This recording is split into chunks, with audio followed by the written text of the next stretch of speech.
Hello beautiful internet family, Dan here from DansTube.TV, and today I have 9 things that I hate about the Osmo Action.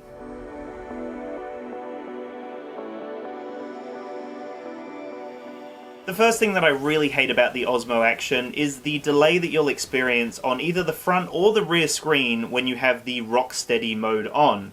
Now, you experience it on both displays, and it is a significant delay, and it's off-putting, especially if you're using the front display and you're trying to frame up your shot. You'll notice it's very jarring. So I'll show you an example now.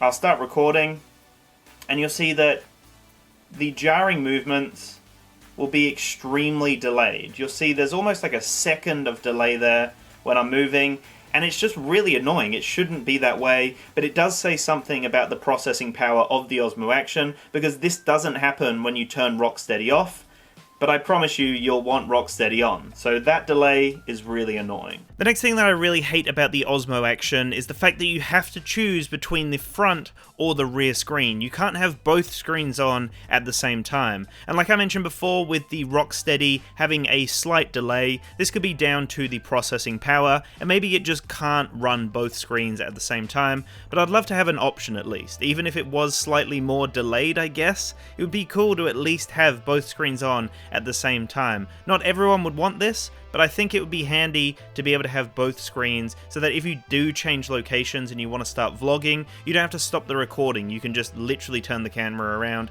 and start vlogging. One of my biggest gripes with the Osmo Action right now is the fact that they have released a audio adapter, a 3.5mm adapter for the Osmo Pocket that has a USB-C just like the Osmo Action, but they're not allowing it to work on the Osmo Action. Now you can get third-party ones online, but they don't work. So DJI want you to get their accessory, but they won't have an interchangeable accessory that works on the Pocket and on the Action, and there is actually a petition that you can sign below that my friend Ian from Aussie Tech set up, so check out that link in the description below and sign that petition, as this is absolutely ridiculous. And on that note about the limitation of the 3.5mm adapter, it is insanely expensive. It's 59 Australian dollars for a USB-C to a 3.5mm adapter.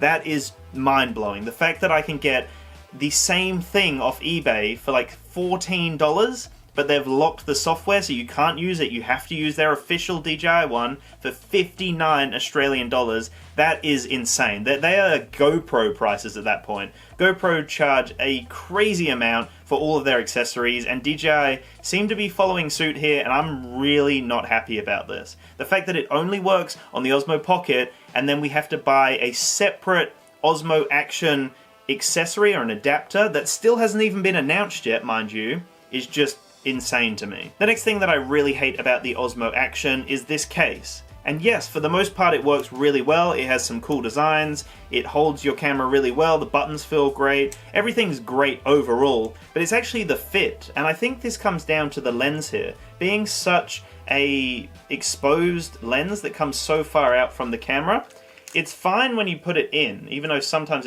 there you go, it gets caught, but when you push it out, you actually have to wiggle it so much to get it out. It's really frustrating sometimes, and it's meant to be an action camera, so you're meant to be able to get it out and record really quickly, but sometimes it can be quite fiddly.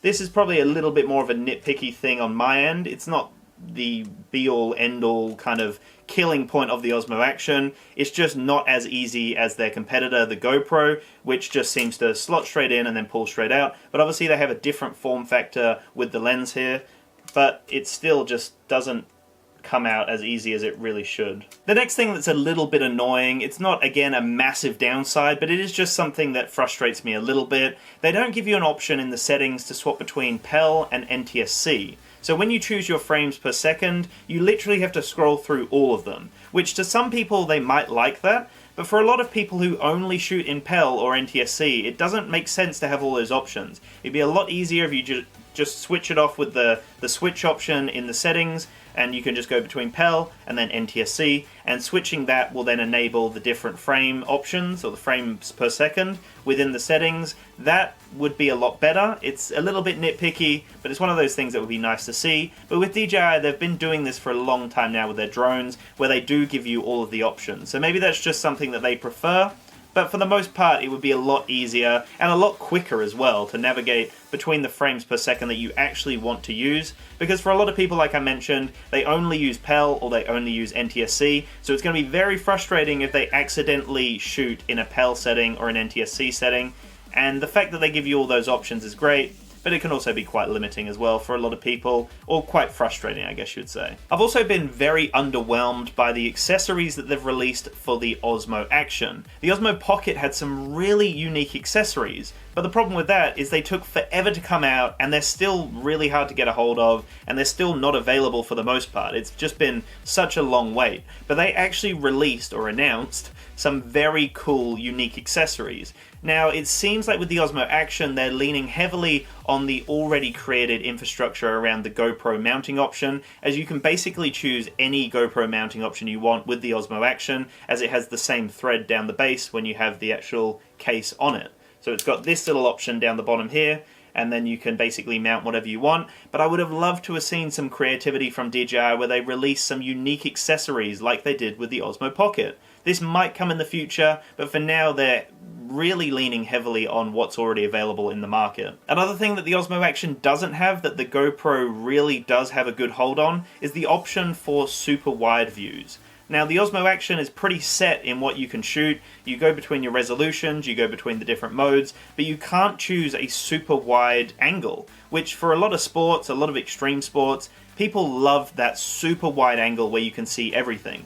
Now, the Osmo Action has a pretty nice field of view, and overall you probably don't really need that super wide angle, but the fact that their direct competitor, the GoPro, has all of these other options and the Osmo Action doesn't, is a little bit limited in my eyes, and I'd like to see more super wide options available in the Osmo Action. Now, my last gripe with the Osmo Action is related to the screens again, and it's related to the limited options that you have when it comes to recording and swapping displays. When you start recording on the Osmo Action, you just can't swap display. You have to stop recording, then you have to swap the display to either the rear or the front display. You have no control over that. You literally have to go with what is happening at that moment. So you can't swap at any point unless you stop recording.